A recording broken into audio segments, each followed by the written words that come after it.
Actually, I was asked to give a presentation of Podbike, but they have gone for devices. Actually, they have gone for a HighStage in a fairly large scale. This product is, as you can see, a bike. So it's got 4 wheels, not 2, so it's twice as good as a normal bike. And then it's got a canopy above, so it's weatherproof, so 3 times better. And then we see here, you're pedaling an asynchronous motor, so you're actually charging batteries. You produce electricity for your own propulsion. So it's an electric bike. At the back, there are a couple of batteries that will help you up the hills. So I guess that will make it 4 times better than a normal bike. And 4 times more heavy. It doesn't matter because you've got a powerful electric motor at the back. 2, to be quite accurate. So yes, so it's a very novel thing. Okay. So Podbike, they make a product that is intended for human beings to move around in the traffic. So obviously there are a number of regulatory issues organizing this. It's a novel idea with a lot of extra thinking in what constitutes a bike, and very engineering heavy. So what the Podbike organization and the founder decided was a bit like what Pereira decided when he started Energreen, is to implement PLM from the beginning. And with more or less the same reasons and rationale as Pereira had. So what they did, as all startup, like the funds are a constraint, so they chose to keep the ERP system out of their inventory until the production volume support that kind of investment. That means that you still have to maintain ERP functions, logistics, procurement, and so on. They want to do that in HighStage. And we could do that. So it's generally standard functions, of course, with a few tricks. I don't want to get bored. So we made some ASPX, some programs, and we also did a couple of SQL views to get easier access to data in a more complex structure. So let's just talk a little bit about devices, because that's that's an entity that most of you are not very familiar with. So I understand from the break that many of you don't even use parts. So the part is the design, and I think we get that. But the device is what is a description of the item you're shipping out to the customer. And what you put into a device, well, it could be things like serial numbers, who's built it, when was it built, that sort of stuff. And you can, of course, have a structure of devices as you have a structure of parts. And you have references to a master part, maybe the vendor. The purchase order you could have a reference to. And also in the life cycle thinking, with then devices are really coming to their right, because you can put in things like non-conformities or corrective and preventive actions. You can link that directly to the device. So when you've done that over time and you get a number of these kappas or the non-coms or what you call them, you start seeing that there are certain device master parts that are more likely to get into trouble. So you can start digging into the data. You can start actually get knowledge from your data. And of course you can have things like after sales and service, like service history. You can have a service plan that you want to have these devices in after, or you want somebody to attend to them after 10,000 hours or whatever. If you have a device with some intelligence, with some software, with electronics, you may be providing operation logs, so you can hook that up to the device in charge. And it's all on the same system, in the same environment as you have everything else using HighStage. So in this picture here, we see maybe one part and 25 devices. So when it comes to startups, projects, making a new thing, this is a curve that I think is familiar for everyone. You have the time of pain, which is from the start until the release. All the cash flow is going the wrong way. You spend a lot of time in developing your product, and then you have a release, you start getting income. And still it takes a lot of time before you get break even. And break even is just not good enough. You need to get over to a good, healthy economy. And that land is called happy land. But we talked about parts, many of you are using it, and that's really built up in the expensive part of the project life cycle. And that's where you make your design, you make your drawings and specifications, and you start approving supplies and all that sort of stuff. And it ends up with a final acceptance test, or factory acceptance test, if you want to call it that, and you get to the devices. And this is where the income is coming in. So you start learning what was the result of the choices you made in your design period. And you get all these data, as I mentioned earlier on, that you can start working with as it accumulates. So a little bit about the ERP and the PLM. I'll be very brief, but it's a discussion I had with a few of you during the intervals. The ERP to the left is like it's like a flow of water. It's just passing by. It's the logistics. It's the sales. It's the procurement. It's getting the prices right. It's receiving stuff. It's putting things together. It's sending it out. And when you send it out the building, you got the money. Everything is good. ERP has done its job, and the river is flowing on. PLM is a very different animal because the PLM is the product lifecycle management. So we're talking about the entire life cycle. So we need to know why we designed as we did. Maybe we need to analyze the system we've designed. Final element analysis, doing simulations or whatever. And you have to start preparing the manufacturing of it. And then it's, of course, going through preparing for production with procurement, sourcing, and then actually making the stuff and sending it out. And then quality is not something you can put in a design and say, yes, we have quality. You know that after a couple of years, maybe. And then you need to maintain happy customers by supporting them. So it's a different animal.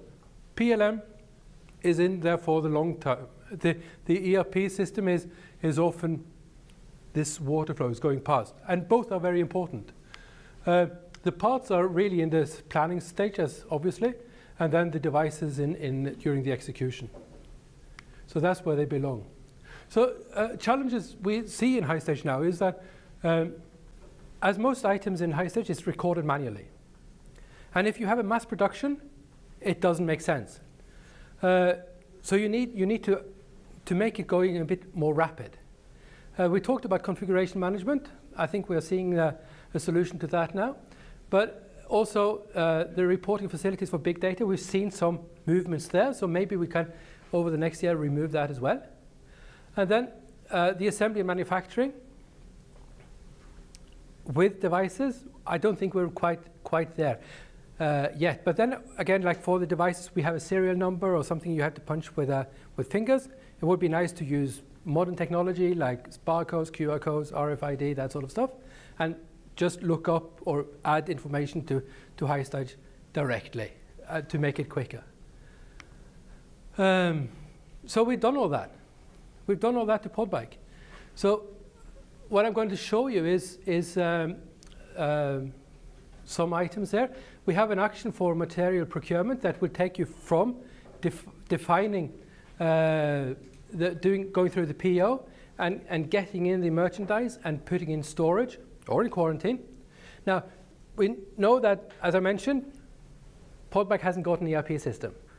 So some of that stuff for the material procurement may not be relevant for you, but there could be something there to give you inspiration for how you could integrate or connect your ERP and your HighStage installation.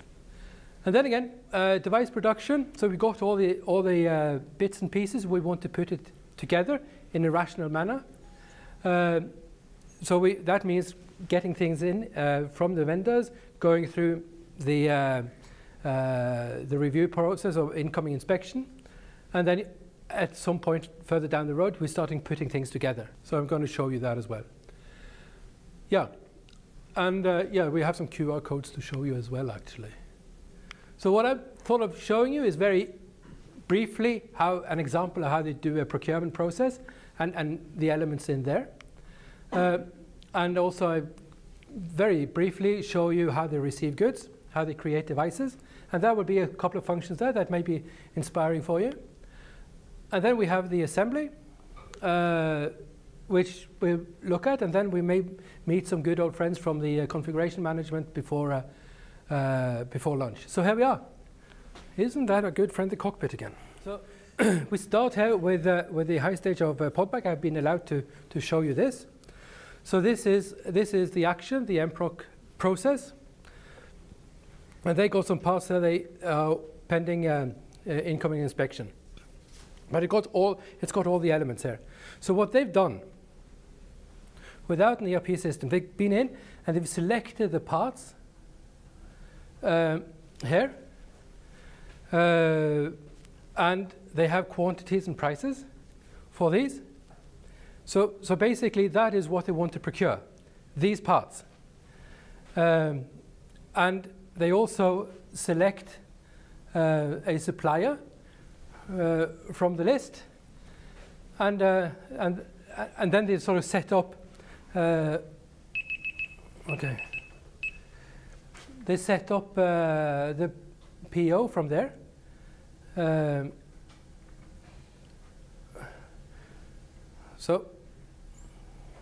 So they have a purchase order, and that they will be in the next step. And this purchase order is then reading this part. They're reading the supplier, they're reading the details, and they put it together in a nice file thanks to a SPOS. So that could be, it could be something that could go, for example, to an ERP system if you got that. But what you do then is to create the order, and you go into receiving the material. So basically, you have a list of items that you wish to get, or the pick list from the vendor. That would be the VDD list. It's an Excel spreadsheet, and in that spreadsheet for that type, I've generated a type with a function to create devices. So it says that it's going to have, was it 25 of these wheels or whatever number it was? It says in the spreadsheet, or it could be a whole list of items they want with the quantities. It could be the serial number for each of them. It could be the lot number, the batch number, whatever. And it's a click, and you generate all the devices. So here we got 16 devices. So these are these wheels. And they're all there. So they're generated from a spreadsheet. So then the next step here is to go to each device and look at them and review and approve. Or you can, on the part, and this is set up for Podbike. On the part has some flags that tells you that you're allowed to review them in bulk, all 16, with just clicking the button. And the part has also allowed them to have bulk approval, to send to approval for all 16, instead of going for each individual of them. And you can also approve all of them. So this is quite liberal, and this function is available, so you can do it in a mass production environment. So you get in a crate with wheels, and you can look at 1 or 2 samples, good. And if you want to follow up this in the production, you can get the labels as well, and these are QR codes, and they work. So you can scan them, and you can get the details on them. And as it's set up now, you just get a small form that is mobile phone friendly, so you can identify it, see where it comes from. And that is really the whole workflow as such. So then when you've got all the devices, approve them, you can go to complete and you can close that procurement. So that's a way to actually build devices for mass production. So you set into your process for your different part types what kind of incoming inspection you will want, and all that jazz. So I've been going through now and prepared the production. I've assigned devices, so we can go straight down to the assembly line, and we can get down here and start preparing the assembly. So I've divided it up in a number of levels. So you see level 4, that is assembly at the lowest level. That is sub-assemblies where the subcomponents hasn't got any children. So this is like the lowest level at this facility. And then you put together a number of assemblies at a slightly higher level, and that would be level 3. We assemble sub-assemblies to make a more advanced. And then in the end, you come up to level 1, where the final product is put together. So this is, for example, the entertainment system. So I get, and this is just an ordinary form, I prepared a number of devices. They're all in working. So I can use any of these for my assembly. So just pick one of those. And I have a device builder here. So I can just go in here and build the device. And this is for the this is just to present how you put together things. So what we see here is an awful lot of data now. Top left there, E109 is the part, the nav, comms, entertainment. And we are going to put together a device called D_sys1237. So we're going to make that device. And that device, that master part, contain all these, is a parent part for all the parts to the left. And on the right there, we have all the devices available in approved state.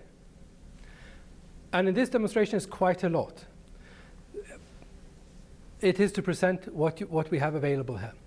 So we also have, we remember from that session earlier on today, I hope we remember that we made a pre-order, we selected an option. So the option that was selected there, pre-order 1011. So that is a customer who's put together an option, and that device here, this particular device, is assigned to this order. So we know there is a customer out there, we can find his name, and he has put his name on this device. So now he's going to get his part. So we just add it together. And then what will happen when we add is that we will now put in that device into the assembly, and we're going to go through the list, and we will only make available the other devices that belongs to that order. Do we follow? Some people is nodding. Oh, great. So we add. So here we are. Now things got a bit easier. So what have we got here? Yes. So here we got other devices assigned to pre-order 1011. So we can just offer them these sub-devices here. We can add this one. Good. And we can add this one, which is also nice. And they really got everything now. They didn't want to save anything. So for those who opt out of certain devices, then the device will not be shown on the list. Now, everyone is getting a map of Europe. That's not a configuration. If you don't want a map of Europe, you're going to have one. So that's your choice. So we can give them this one, for example. So now we've put together an assembly with all the sub-devices for that particular customer. And this may be working well for some of you. For others, you want to do the assignment of devices to a customer as a part of this process. And of course, we can please everyone. After all, we are politicians, aren't we? Now we want to move on with this one. So we just say we want to finish it. Yes? Can you select the parts by QR code? Or do you have to press the button? This demonstration here is with clicking, and the QR code system is in the pipeline, and it could well be Q something 2018. That will not be impossible. So what we've done now is to put together this assembly, and we want to finish it. When we say we want to finish the assembly, what do we mean by that? Well, we're running HighStage, so what we mean is that we are going to send that to review for approval or something that you set up in a schema. So let me press finish, and there we are. It all disappeared. And where did it go? Let me show you. It went here, and you see it is now ready for review. And all the sub-devices under here are approved. Because if they were not approved, they would not be made available for you. So there's only one thing you have to approve somewhere down the line, and that is the parent device. Now, when you got that, then you have full manufacturing records of your assembly. You have it in HighStage. You don't need to go and buy something else.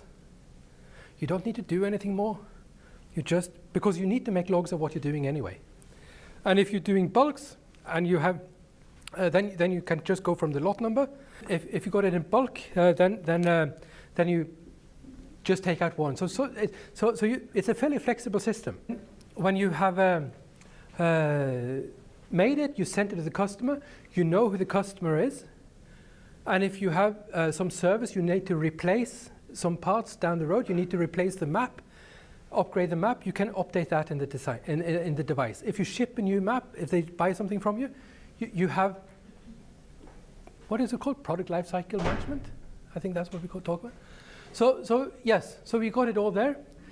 You can link in the devices into the kappas. You have the history. You just have full control. Yeah. So the roadmap on could be these things here. I suggest that starting with something similar to what you saw now, mobile app, that would be the QR codes. And then, of course, some of you do buy or manufacture electronic products, so there is an issue with so many components there. To have a more generic reading of manufacturing records from the PCB provider, that could be interesting, or an API directly to the manufacturer's systems. Those APIs are actually available in HighStage now. There are a number of methods of integration. And then, of course, down the road, when you've implemented this for some time, you could start getting KPIs out of the system. And you can present it in a way that you have like a traffic light. You're red, or you're green, you're good, or you're bad. So I think it's high time to use devices in HighStage. So if you've got any questions, shoot me a mail, or I can take something now.